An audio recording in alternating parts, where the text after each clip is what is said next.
10 hewan yang diciptakan oleh para ilmuwan. Belakangan ini, ilmu pengetahuan telah membuat terobosan yang menarik.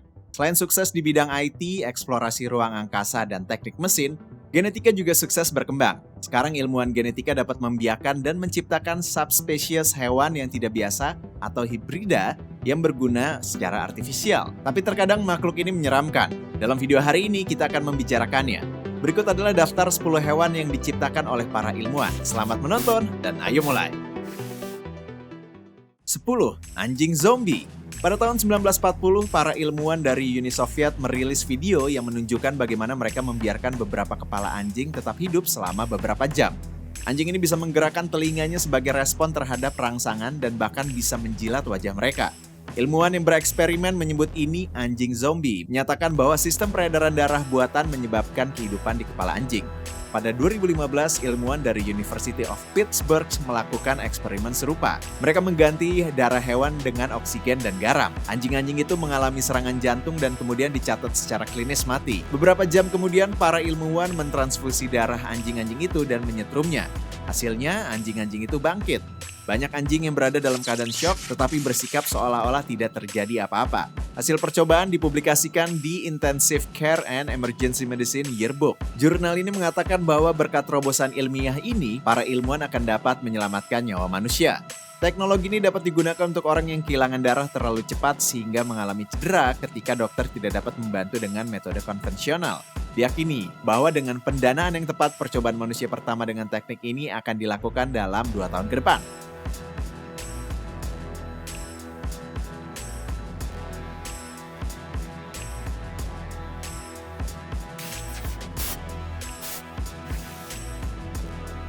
Katak transparan. Katak sering dibedah di sekolah dan universitas di seluruh dunia agar siswa dapat mempelajari lebih lanjut tentang biologi dan anatomi. Alasan utamanya adalah karena dunia ini penuh dengan katak, mereka mudah didapatkan. Selain itu, letak organ dalam katak kurang lebih mirip dengan manusia. Dan bagaimana jika saya memberitahu Anda bahwa Anda dapat mempelajari struktur internal katak tanpa memotongnya? Untungnya, ini akan segera dimungkinkan berkat eksperimen lab yang sedang dilakukan di Jepang. Beberapa spesies katak seperti katak kaca mengalami mutasi alami yang mengurangi jumlah pigmen di kulitnya, menyebabkannya tembus cahaya saat lahir. Ilmuwan di Pusat Biologi Amfibi Universitas Hiroshima secara selektif membiarkan katak untuk meningkatkan mutasi ini. Hasilnya, mereka mampu menciptakan katak transparan sepenuhnya. Artinya saat Anda melihat katak ini, Anda benar-benar dapat melihat organ, dinding pembuluh darah, kerangka, dan ototnya. Saat mempelajari katak seperti ini, Anda bisa melihat cara kerja organ dalamnya. Dan yang terpenting, bagaimana penyakit seperti kanker berkembang di dalam tubuh. Hewan transparan yang menyeramkan ini bisa sangat berguna dalam eksperimen pendidikan dan medis.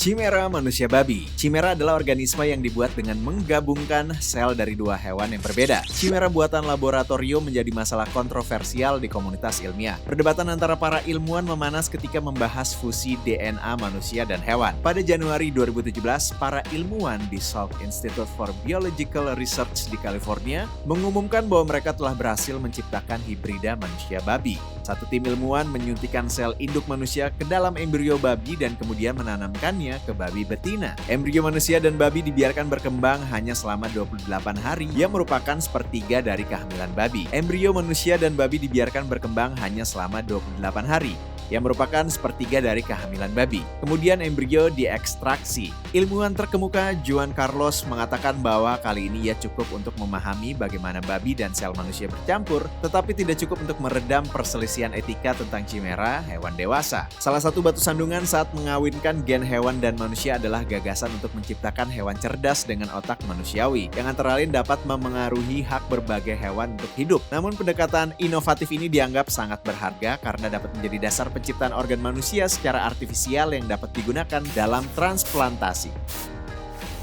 Tikus vacanti. Kemunculan tikus vacanti menunjukkan apa yang dapat dicapai dengan percobaan ilmiah.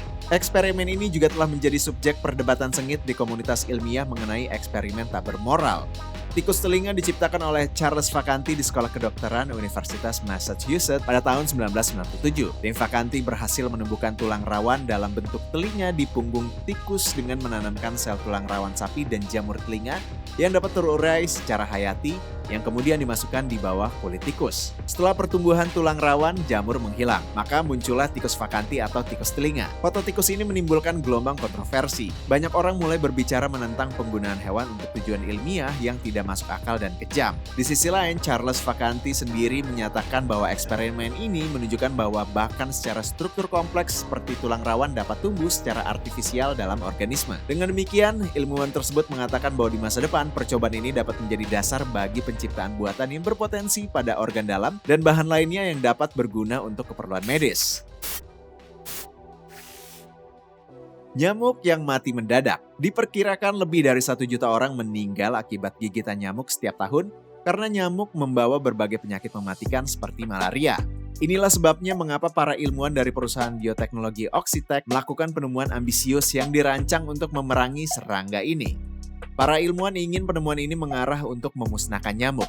Mereka mengembangkan nyamuk betina dan jantan yang dimodifikasi secara genetik yang larvanya mati sebelum berkembang menjadi nyamuk dewasa. Mereka menyebut penemuan mereka nyamuk yang mati mendadak. Diperkirakan jika Anda menempatkan sekawanan nyamuk ini di ekosistem di mana nyamuk biasa dominan, jumlah kasus malaria akan menurun tajam.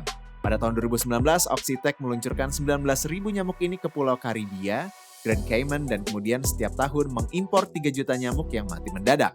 Menurut laporan tersebut, uji coba berhasil karena populasi nyamuk berkurang hingga 80%. Namun, komunitas ilmiah belum menyetujui percobaan ini, mengingat tidak perlu menghancurkan seluruh spesies serangga karena akan merusak ekosistem global. Ngengat ulat merah muda steril. 10 tahun yang lalu, ulat merah muda adalah salah satu hama paling berbahaya di Amerika.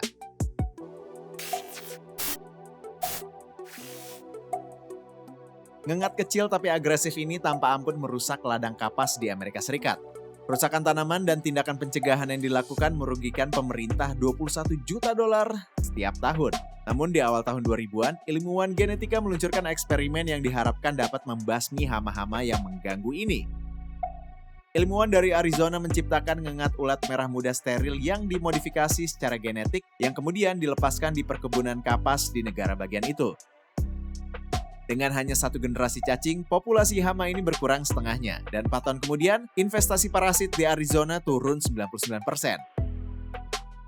Seperti halnya nyamuk, eksperimen ini memicu kontroversi. Orang-orang memperdebatkan apakah ini benar untuk membasmi populasi cacing kapas sepenuhnya. Namun mengingat bahwa ngengat ini tidak sepenting nyamuk dalam rantai makanan, dan memusnahkan mereka akan menghemat jutaan dolar. Kebanyakan orang menyadari bahwa tindakan untuk memusnahkan ngengat ini diperlukan.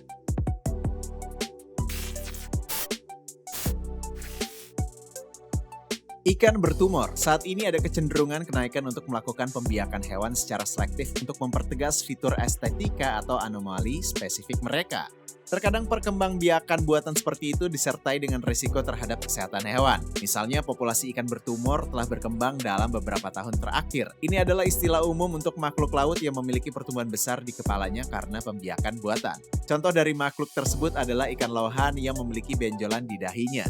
Karena ikan ini dianggap sebagai simbol keberuntungan dalam budaya Tiongkok, para pembudidaya ikan berusaha keras untuk membuat benjolan sebesar mungkin di kepala ikan. Kadang-kadang tumor ini mencapai ukuran yang sangat besar sehingga membuat mata ikan tertutup, sehingga lebih sulit untuk ikan mempertahankan diri dari predator. Korban lain dari tren pembiakan selektif ini adalah ikan mas pom-pom.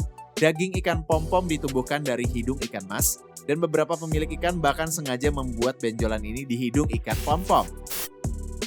Kambing laba-laba. Hibrida berikutnya dalam video kami adalah hibrida laba-laba dan kambing. Seorang profesor di Universitas Utah, Randy Lewis, adalah seorang master di bidang perkawinan silang. Lewis mempelajari sutra laba-laba untuk waktu yang lama dan menyimpulkan bahwa sutra laba-laba 5 kali lebih kuat dari besi. Ini juga dapat diorientasikan untuk membuat berbagai hal benda berbahan besi hingga perban medis. Masalahnya adalah cara memperoleh sutra laba-laba ini dalam jumlah besar. Jadi sang profesor menemukan solusinya. Dia memutuskan untuk menyuntikkan DNA laba-laba ke seekor kambing. Pertama, dia mengisolasi gen laba-laba silang domestik yang bertanggung jawab untuk menyandikan protein jaring. Kemudian dia menyilangkan gen yang dihasilkan dengan DNA dari gen kambing yang bertanggung jawab untuk produksi susu. Akhirnya Lewis memasukkan DNA yang dihasilkan ke dalam telur dan menanamkannya pada seekor kambing. Seekor laba-laba kambing lahir 150 hari kemudian. Susu yang dihasilkan oleh laba-laba kambing kaya akan protein sutra laba-laba. Jadi yang harus Anda lakukan adalah menyaring susu dan membungkus sutra laba-laba di atas gulungan. Hasilnya, kambing ini ini dapat menghasilkan lebih banyak sutra laba-laba daripada laba-laba rumah biasa. Apa pendapat Anda tentang makhluk-makhluk ini? Apakah menurut Anda sains telah berbuat terlalu jauh? Tuliskan pendapat Anda di kolom komentar di bawah. Dan jika Anda menikmati video ini, like, subscribe channel ini dan nyalakan belnya supaya Anda tidak ketinggalan semua video baru yang paling keren. Terima kasih sudah menonton dan pastikan untuk menonton beberapa video kami sebelumnya.